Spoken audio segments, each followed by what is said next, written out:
Go. Okay, so let's first of all, now that you guys can all hear us, I want to say thank you for watching, welcome to the show, yada yada, etc. We're doing a little bit different format now, and so for this first hour, I have my buddies CJ and CrazySteady that are like two of the best people, not just on the West Coast but in the country. And we're going to try to do this first hour as like a DOATEC Academy or something like that, where we basically will intelligently discuss some function or some aspect of the game in a way that ideally mediocre to low-level players like me can actually like learn and improve and do things like that. And ideally in a way that we could see, like explaining what's going on screen, but also, like when I'm back up or whatever, I can apply these things and hopefully there's some growth there. Right. So first of all, CJ, say what's up. Hello. I'm glad to be here. Thank you so much.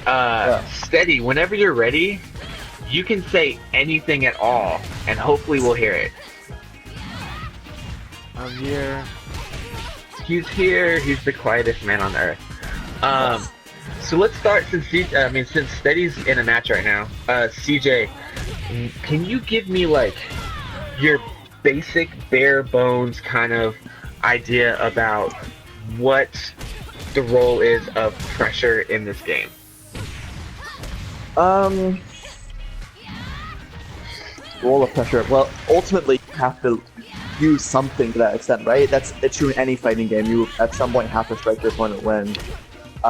So even though a lot of players, when they talk about fundamentals, they're going to talk about defense because it's the thing that most will lack. Of course, the most fundamental thing about any actual fighting game is what you do to your opponent defense, right?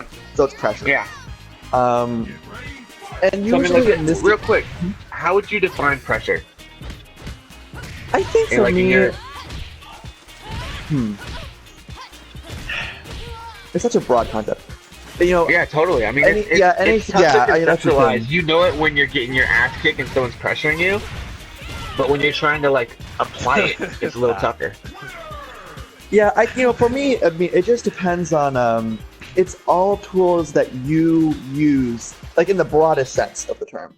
It's all tools that you use to kind of actively control the pace of the match, right? So I wouldn't exactly call I can hear myself. I'm sorry, I'm distracted. Whoever's mic is near their please, so I can. No, don't blame me, just thank you. Anyway, so if you've got like, you don't count things like blocking or even like counter striking so much because that's not so much controlling the pace of the match. That's just responding to it, right? And there's a lot of things in fighting games that are just merely responsive things, right? But almost everything else beyond that is in some form pressure, right? And most of the time people will talk about block pressure, but it can be a lot of other things too. You just have to be very clever about it or very aware. Yeah. So like I know pressure, especially when I play Steady, because Steady's a fucking pressure monster. Yes. If I was gonna explain it to somebody who's like 3 years old, it's like pressure to me is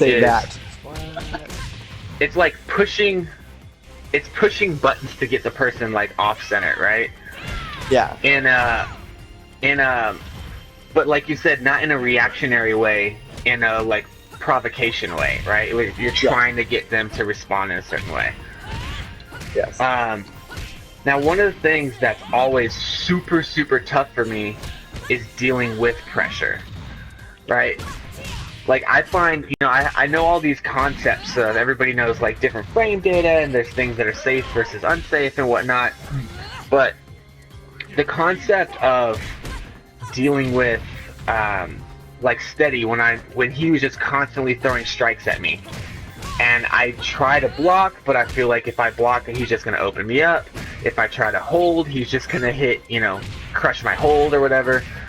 Like I find myself like really deep in trouble against somebody, and it even happens with people not as skilled as Steady, just online. Right.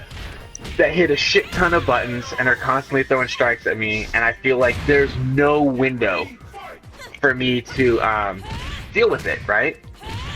And that's obviously not true in this game, because I see people like you, I see people like Hajin, I see, you know, our East Coast people, I see, you know, E-Man, I see Quiggles, who can deal with pressure very, very easily, and they find ways out of it. So what would you say, you know, what advice can you give to, like, get out of pressure? Not too bad. I think you... That's hard. It's funny. Actually, I will say this. I think It's a hard question, right? I mean, that's yeah, no, and I will. why And we're it's discussing funny it. because, in particular, I think the notion of what one can and cannot do to get out of pressure is one of the more controversial things in DOA. And I'm not even kidding, because we all do it to some extent, but the language used to describe it is often very poor. We don't. Well, we talk in terms of like mashing versus not mashing as like a very broad umbrella term, and we don't ever. I certainly, when I was learning to play, no one ever described to me what the heck that meant. And like, because it's a broad term to describe like a ton of interactions that don't really mean the same thing. And so a lot of times you just have to. The biggest thing is just having some awareness of like, and you really have to learn, especially on defense, moment to moment, like what your options literally look like, right?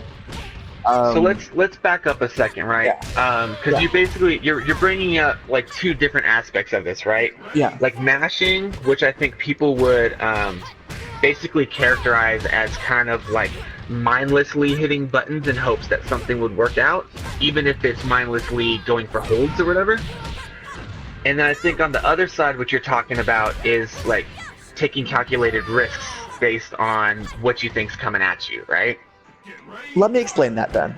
So Okay, generally speaking, like in some way, if you hit a button like out of block pressure, in some way that can be called mashing, right?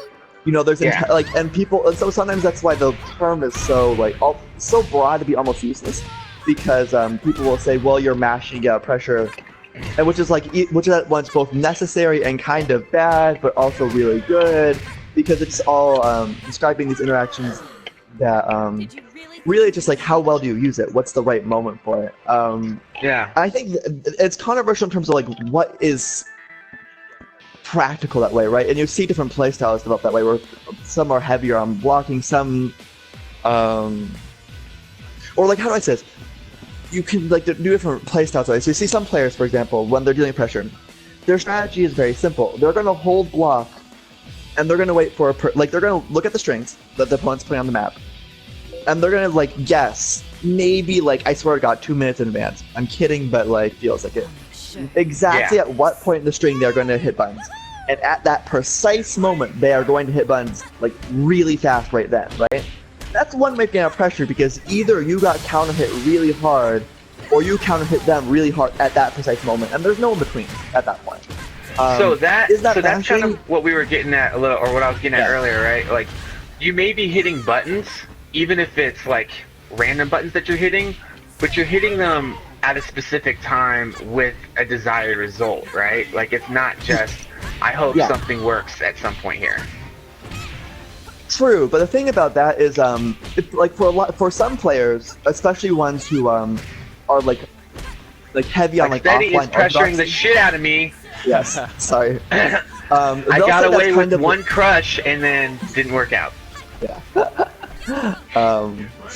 But so you end up. Yeah, I'm just laughing. So I'm talking very theoretically right now. But no, it's great. Like, what you're saying is exactly what I wanted for this. So the thing about that, though, here's the important part about that. To the players that are like really heavy on like offline orthodoxy, they're gonna say like that strategy is too risky and too like it takes lag too much into account, right? Like you shouldn't need to do that. A lot of players will kind of like carefully kind of react mash, right? So they'll look and they'll see like. They'll look for specific points where like a free cancel is going to take a long time, right? Like a 30-frame free cancel or something. Yeah. And when they start to see a move not come out, then they'll hit buttons, right? So it's a different, like it's mashing too, but the strategy looks really different.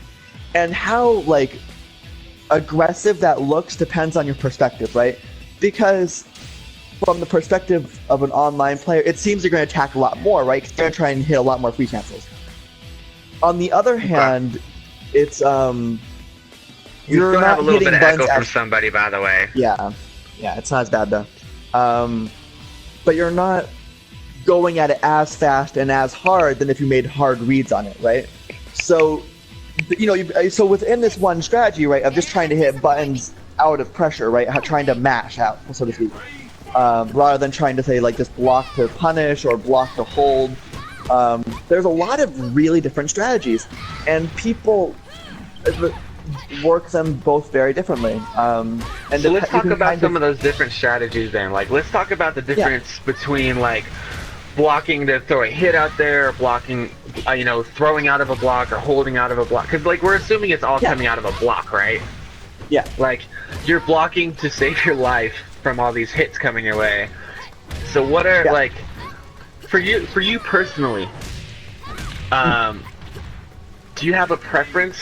I mean, I know that there's some degree to which you're analyzing the situation and choosing whether you're gonna block or throw. I mean, throw or hit or hold out of block. But do you feel like there's anything you have like a preference toward that you go toward more often than the other one? Is that really character specific? Like, talk a little bit about that. It's always very situationally specific. If someone, you know, and especially on the opponent, right? If you look at somebody and they're going to free cancel at the same, and they're going to free cancel on very similar points, I'm going to mash, right? Like almost certainly, because why the heck not? You get a lot of damage for counter hits, and if you can be perfectly aware of when they're going to like, you know, make themselves open, take all that damage.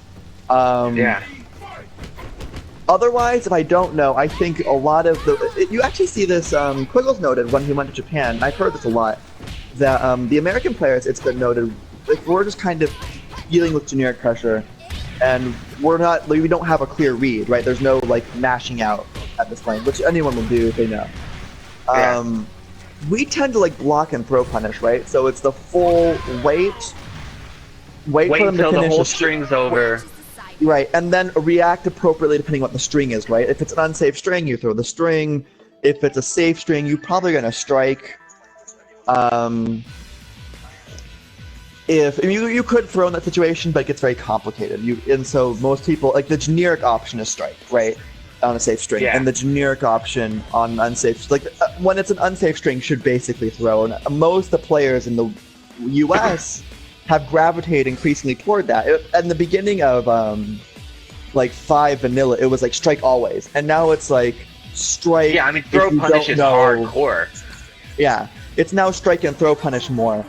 In Japan, they actually they're much more aggressive on like they'll hold the end of the strings, right? So they'll kind of wait for something they can react and hold.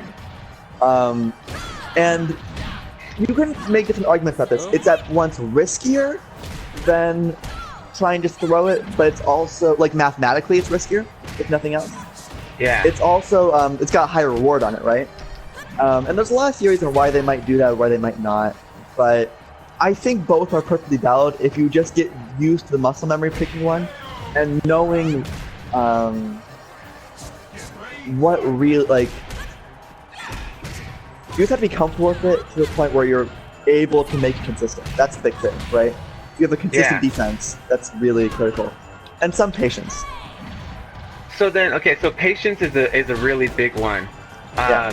What do you think, like, were you always a patient player, or is this something that like you had to force yourself into? No, I think because I am like so non-patient, it's not even close. Yeah. Generally speaking, patience is like a fighting game skill you learn with time. Most patient players are veterans. And the more veteran they are, the more likely they're going to go that way. When I started in DOA 5 vanilla, I was...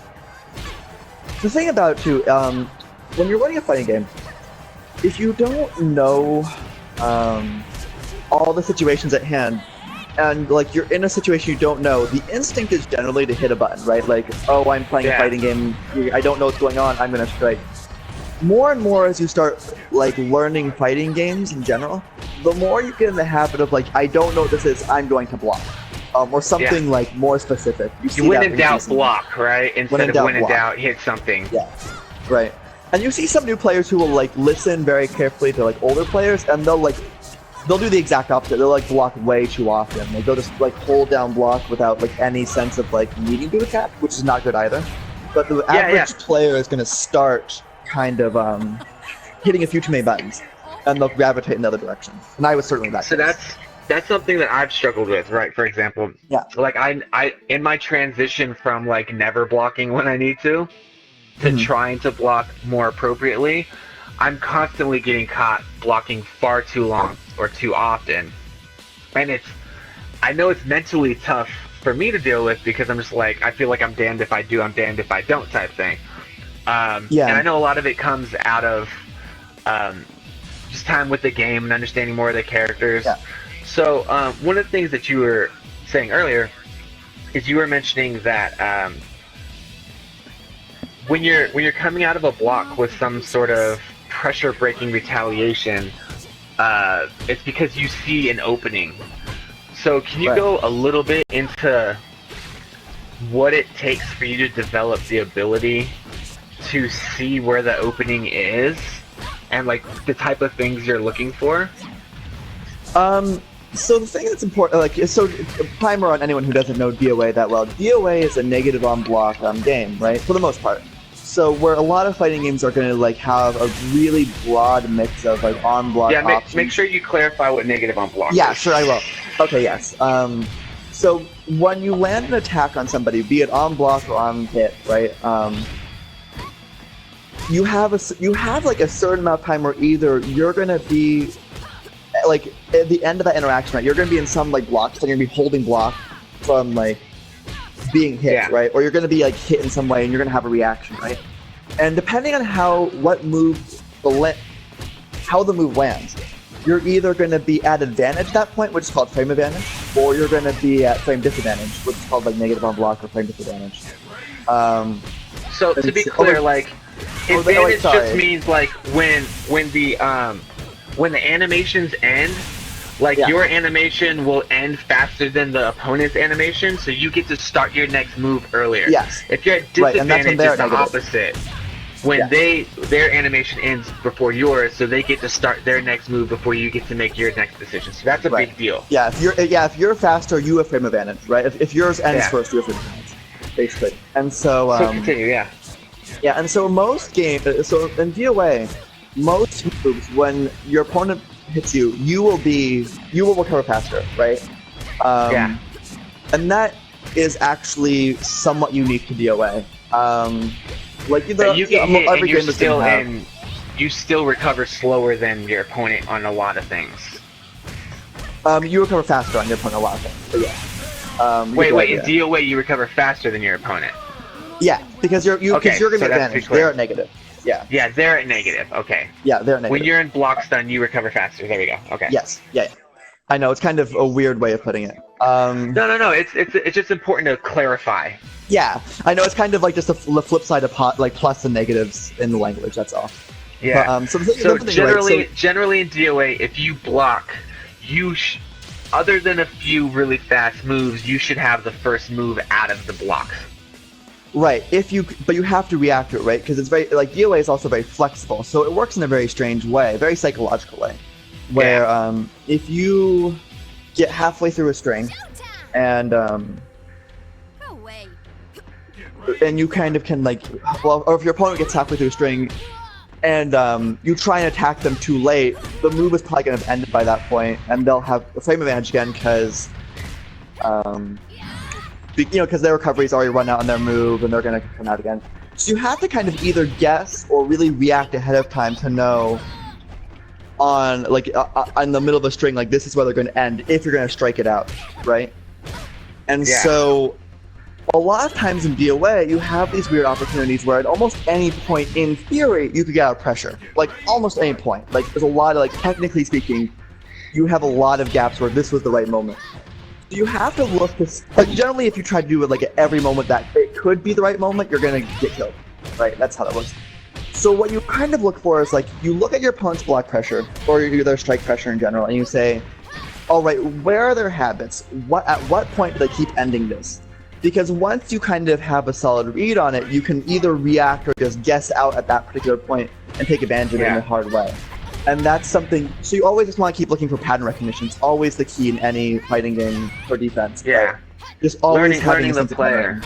Yeah. So would you say that, like if you were going to weight things, if you were going to weight recognizing the player's patterns versus knowing like the opponent character's moveset, which do you think, or how would you weight those as far as like importance relative to each other? I think if you have the ability to read your opponent, you're going to have an advantage in every matchup, like any situation that's going to come up. And there's going to be moments you're just not going to know shit, right?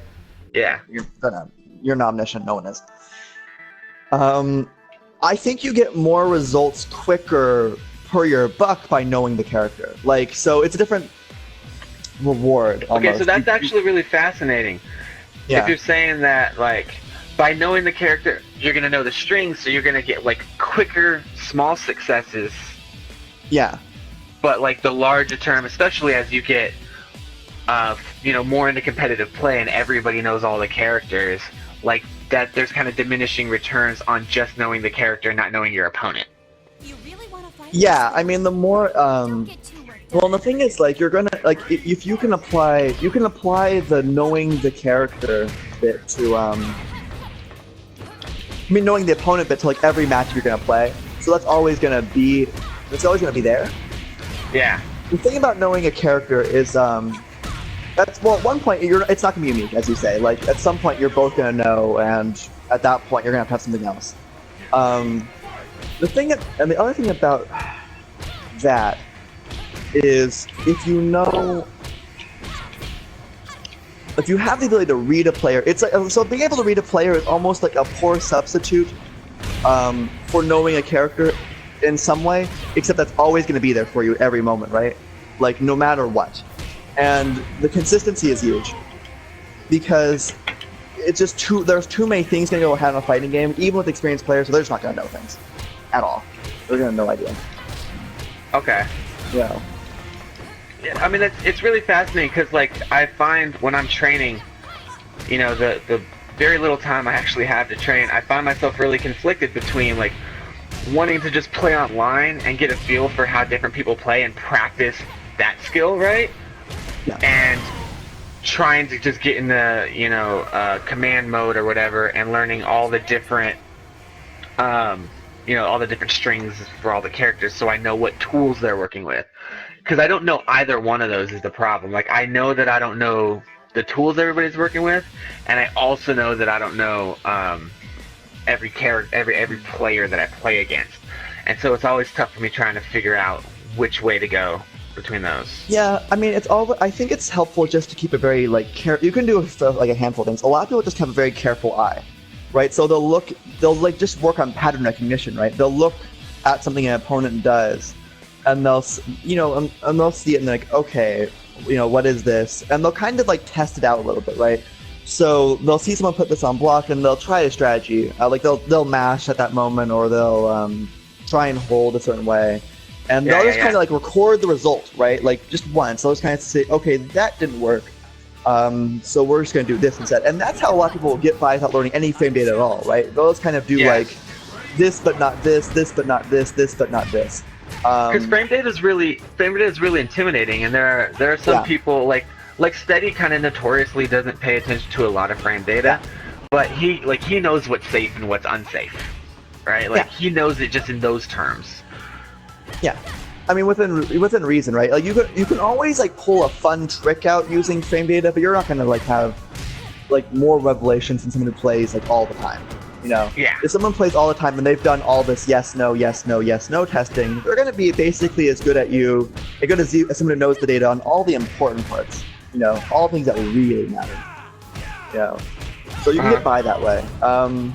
Data, I tell people, data is not that hard to learn. It's not very simple math. Once you've got it, it's very easy to keep doing it. I suggest trying to figure it out, because once you've learned like basic fluency, it's a very simple language. It's very obviously like simple arithmetic, right? Like it's like the actual math of it isn't for There's me, no actual like math what in it, any yeah. difficulty is to it, right? You're like, okay, you're -5. Yeah. You want to do a 9-frame move. Person's in block stun. It takes a few frames. You're like, okay, like 9 frames probably fine if you're +5 or whatever, right? Yeah. So the thing to me that is intimidating about frame data, or at least like when I have very little time and I'm trying to allocate it like as efficiently as possible, is that I feel like with that I need to learn the frames of every hit, every throw, every hold, blocks for every character in every situation, you know, like coming out of counter, etc., all that. Yeah. And that feels like just the Yes. sheer amount of numbers to have in my head is crazy. Yeah, it's actually not as bad as you think it would. Like, although I think essentially you're not like right? Like that's what it is. But So say that again, because you're you kind of tripped out. yeah, sorry. I mean, if you have like real time limitations, you're just gonna have those. Like, there's certain things you're not gonna know, and that's okay. Yeah, and that's and fine. and at that point, like really, you just want to develop like general pattern recognition, all those player skills, right? Those are gonna matter like at any moment, as I said, where you don't have information in some form or other, right?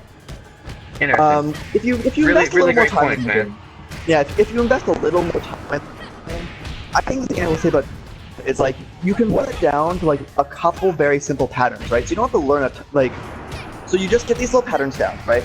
Like Yeah. and they're very simple little like not even really math. Like if you just kind of like compare a number, so all I have to do is like pair like a number on top of a move, and I pick the ones that just bother me, right? That's how I start, right? So like this move, it's hitting me a lot. All right, go to the lab, look at it. What are my responses, right? And then you just know, right? Like, and then like you can see again, like, oh, it's this, you know, like this. And you keep playing, and you see these moves, and one will bother you one day, and you'll go check out in the lab, and you know it'll have that easy number, and you just kind of keep adding this up over time, and pretty soon you develop this really fascinating dictionary, right? And Because you're not like. Yeah. It's important what you're saying is that it's not that you necessarily are sitting down and giving yourself tests of all the frames. No, it's that never. You start basically just by going like, what shit is fucking getting to me?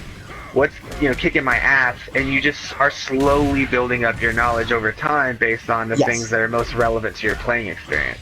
Yes.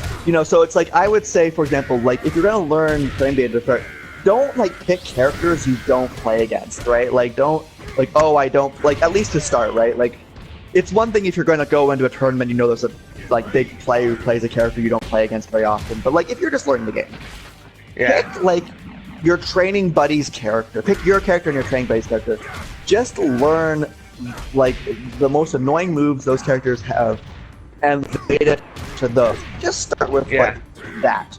And that's all you need to really start learning data, right? And once you get in the habit of it, it becomes really easy after that.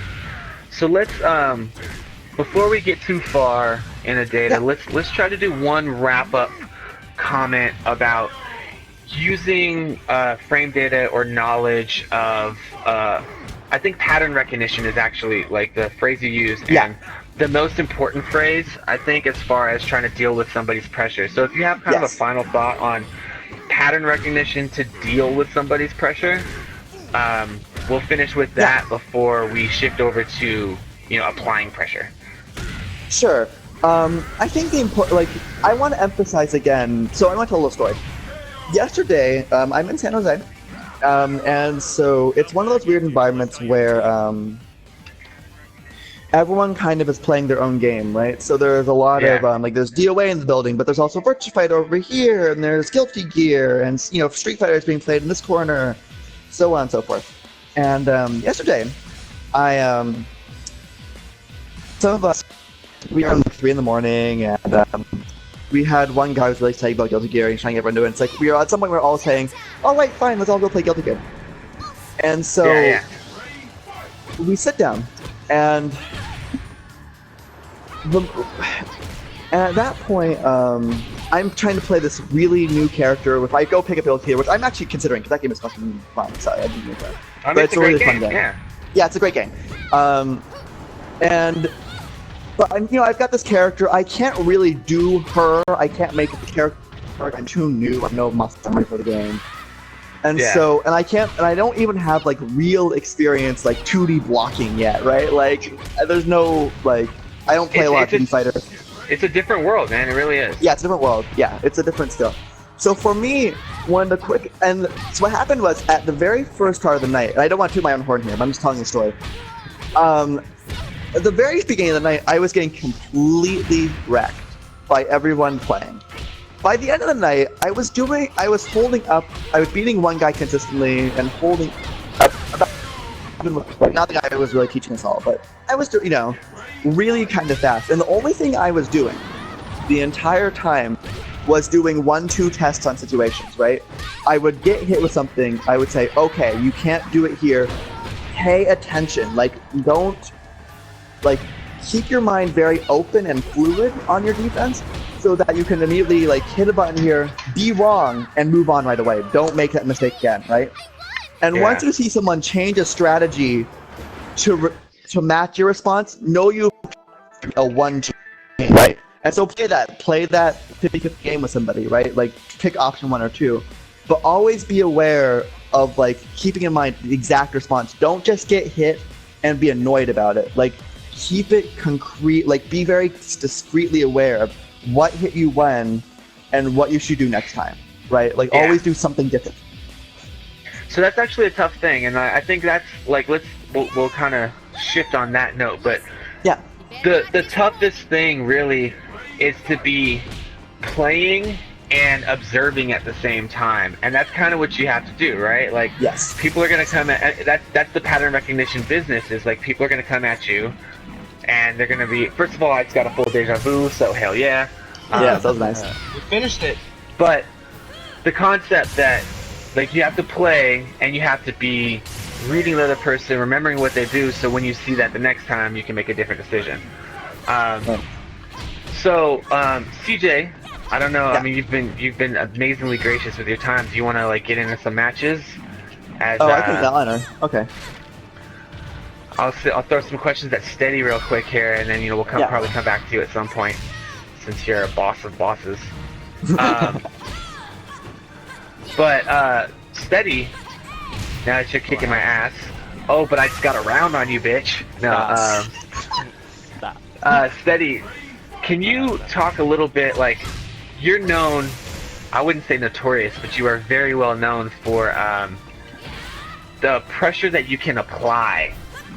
Can you talk to me a little bit just about your general, I don't know, do you have a general approach to applying pressure or anything like that? Because you could do it with a shit ton of characters too. It's not even just that, one character is your way. Talk to me a little bit about applying pressure. As I take another round from you with my words as distraction. This is how I have to be Steady, guys. I'm gonna be in a fucking tournament with them, and I'm just gonna talk his ear off. He'll probably still kill me in the tournament. Me when cause I play with almost all the characters, so I kind of understand what to do or what not to do when I'm fighting a certain character when I'm playing with them. Cause that's what to do. So can you expand a little bit on that? Gosh,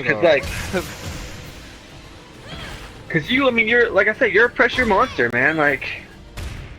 You're constantly hitting buttons. It's so rare that I see you, I see you block out a quick stream, but if there's anything that I know about you, it's that, first of all, on Requiem, on CJ's point, or Corposant CA, whichever version you're going by right now. Yeah. Yeah, right? To his point, you are one of the best people in the pattern recognition business, to the point that I've often seen tournament matches of yours where somebody does something to you once, and the second time they do it, you already have a holdout and you catch it. So that's you breaking pressure, but you gotta know that when you're playing against some of these other top level players that like they're expecting you to mix it up, because if you do the same thing 3 times to them, unless you're intentionally fucking with them, which is amazing when that happens, that they're gonna catch you, you know? Yeah. So like, I don't know, how'd you develop your pressure game, man? I mean, like what goes into it? I think I'm just not scared of like what my opponent does.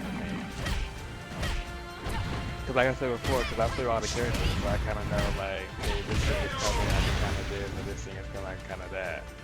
So like if I do attack and like they beat me out, okay, my defense is like I'm not scared of like being defensive as far as like, you know, I don't. Well, I mean that makes sense. If you're really familiar with all the characters, then that's a little bit of the opposite end of what we were talking about before, about just knowing the player. Like, you know all the tools they have to offer, Exactly. and therefore you know like the holes and all that shit and all the strings and everything. Yeah. So it's really fascinating that both of those can be really important in, you know, different situations and whatnot. Now what about like for you, as far as deciding like what you're going to press while you're applying pressure? Like, how much of that is you pressing, kind of just saying like, oh, this is going to be the next thing I'm going to do because I haven't done it before, versus trying to provoke them into a particular reaction to get an opening? Like, how do those come into play?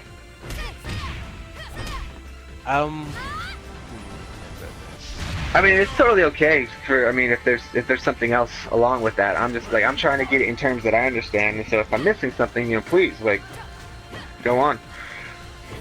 So basically asking like what moves will I do to like pressure somebody? Yeah, well, kind of like, not the specific moves, because that's obviously going to vary per character, but like, what goes into the decision-making process of what moves you're going to select, and like what your goal is with them. I think I would have to say like maybe if I know my opponent is doing, maybe like they do a high, I might go like with a low start and like stuff like that. Maybe counter first. I don't know. It's kind of like I just go with the flow of my match and I just press buttons and see how they go react to them, basically. Okay. That makes sense. I mean, so this is part of why I'm really happy to have you and CJ on at the same time, because you guys have completely different play styles. Like, CJ's hyper cerebral, and there's like no, when I watch him play or when I play against him, there's no doubt in my mind that he's like very specifically thinking out his strategy and trying to make something happen. And you play really freestyle, from my understanding. Like, Exactly, yeah. you do a whole lot of kind of just like poking and experimenting and just being like, he's blocking high, I'll hit low, he's blocking low, I'll hit high, let's see what he does with this and whatnot, and kind of like feeling it out on the fly, which is what's so fascinating about watching you guys play each other, or play at all. Yeah. What would you say your biggest strength is as far as your ability to apply pressure in a match against anybody? I mean, like, you did it against the top players in the country, so. Biggest strength, maybe. I don't know, I say a lot, but like the characters. But people think that's a weakness of mine. I play with so many characters, so they don't think I focus on like my main, I guess. Uh-huh. So it's kind of like a weakness and a thing. I don't train, like, I don't go to training alone and be like, oh, this is ninth rank, I should do this, blah, blah, blah. I don't like training like that, but I kind of just do whatever when I'm fighting. Yeah, so what do you do when you play? When you're not in tournaments, how do you approach playing the game? I just play it. Like, I know. I mean, online versus offline. Do you play with your brother? I know he's with you. I don't play with anybody that honestly. Like, I barely play the game. I'm just kind of really play it like when somebody wants me to.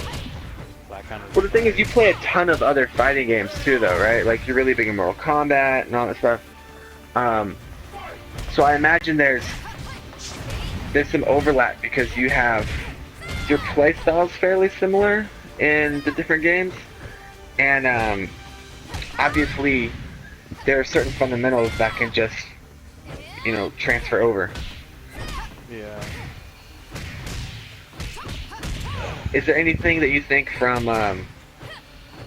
like from Mortal Kombat or anything else that you play that really helps your DOA game?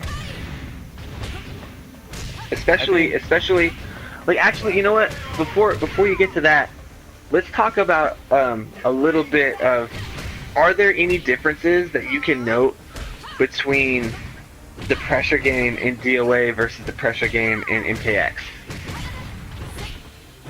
Well, MKX you can't really press like, cause like DOA you can just press like whatever you want basically. Cause like there's more like safety in DOA than MKX. Like MKX you kind of actually have to like pay patient, like waiting for your opponent to like strike or like move or like something like that. But like in DOA you kind of just like go in and don't really have to worry about, okay, I'm about to get punished for this. That's really interesting for me to hear because like DOA is known as the game with we'll say mashable holds, which I don't think actually stands for how the game plays, but the fact that like a lot of the other fighting game purists like hate on DOA because you can just hold out of combos and they are pissed that they don't get guaranteed damage, but you're telling me that because of all of the I guess the options that you have in pressure and in the game that you can basically go in and feel more safe because you have more things at your disposal, at least compared to like MKX, Street Fighter, or whatever.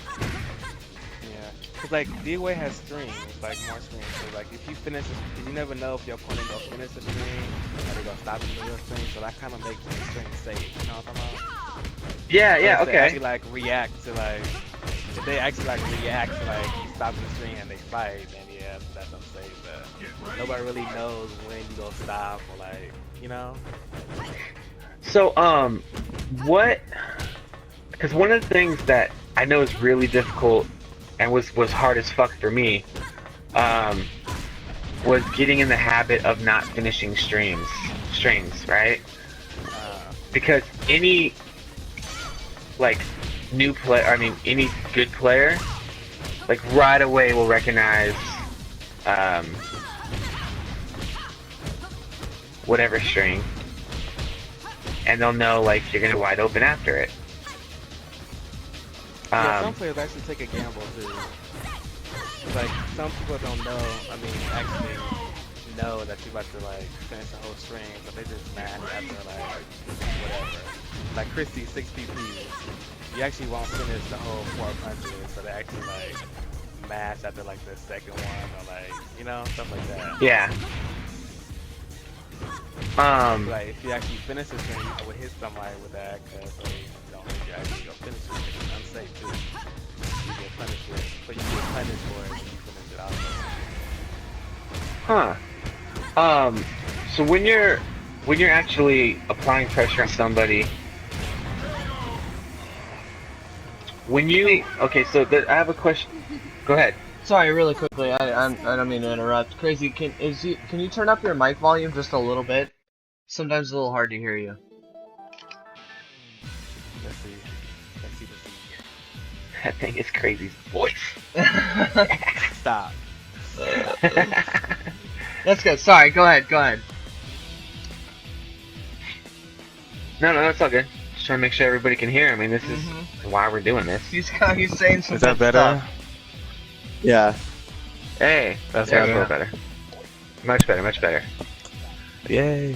Yay. Thank you, Steady. So I actually have a question for you and for CJ. If CJ can wait till he has a break. But like free canceling is a really, really big deal. In DOA. And how often would you say that you are actually officially free canceling as far as hitting the button to cut down on your recovery time and how much are you just like not finishing the string and starting another one that won't continue that string? Like, are you actually hitting the free button the whole time? Is that? Yeah, I think I'm always hitting the guard button after I do attack. Yeah, I actually hit the free button. Yeah, That's I really always do. fast. When you actually like guess like when you try and time the free cancel, I used to do that a little more, but like it's unreliable. You just don't get the, you just get hit. Like, so I free cancel. Like actually, you'll actually end some string that'll get you killed all the time if you just try and not free cancel but just try and run the timeout. It doesn't work very well. Yeah, I mean it's tough, and it's really strange getting used to hitting a non-active button, and I don't know if that's the right way to say it, but like because you're specifically hitting the button to cancel a move versus hitting it, because it's gonna unleash another attack. Like getting used to hitting buttons like that mid combo, on a very consistent basis, and after every little string portion and whatnot. Like that's a tough thing. But I guess it's really important for mixing up combos and applying pressure, man. Yeah, learn it. Learn it. Yeah, No, I don't think it's lesson. I wouldn't say it's like a necessity though to like do it. Cause I remember before I never free canceled. Like I just did all my combos like timing it down. Cause like I didn't really like doing that. Yeah. Really? Okay, so I tell me, still think it's something that people go to though.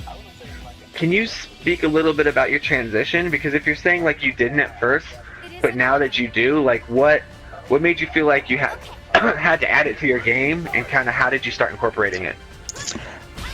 I think in this game it's different because I think I was training with E-Man that he was doing like element Bokoho combos, and I can never like do like the basic stuff because I didn't free cancel, so I always like did like strings I didn't want to do.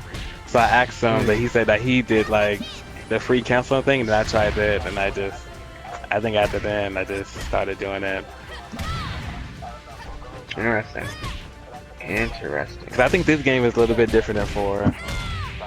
Oh yeah, they've definitely changed A lot of stuff. Right.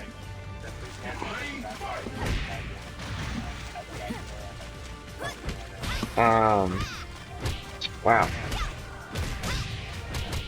Yeah, I mean, there- for me, I just got tired of being hit like or doing things I didn't mean to do. And Exactly. like once that happens enough, I do that all the time, and I'm Yeah. just like, God damn it. yeah, like you'll start to do things like even if you didn't like. For example, the same one is the 3-button sidestep, right? I used to do 2-button until I got sidesteps randomly that I didn't like anymore. I was like, no, we're not doing this again. Like it's just that simple. You play this game enough, and it's like some things are just not gonna work, right? And you'll make the change at that moment. See, that's exactly actually why I switched from double tapping to the 3-button sidestep, because it was killing me to double tap things because I just wouldn't be able to do it on reaction as fast, and I found myself getting like caught so many times. So this is actually really this is really good, because free canceling with being so important to the pressure game. I'm guessing that both of you had kind of different ways to incorporate it, but I'm not sure. CJ, if I'm gonna throw a guess out there, I would guess that CJ, like, did you practice it in training mode? Like doing combos or doing responses or whatever. And I would guess that CrazySteady was just fighting people and was like, you know what, let me just start trying to press this button.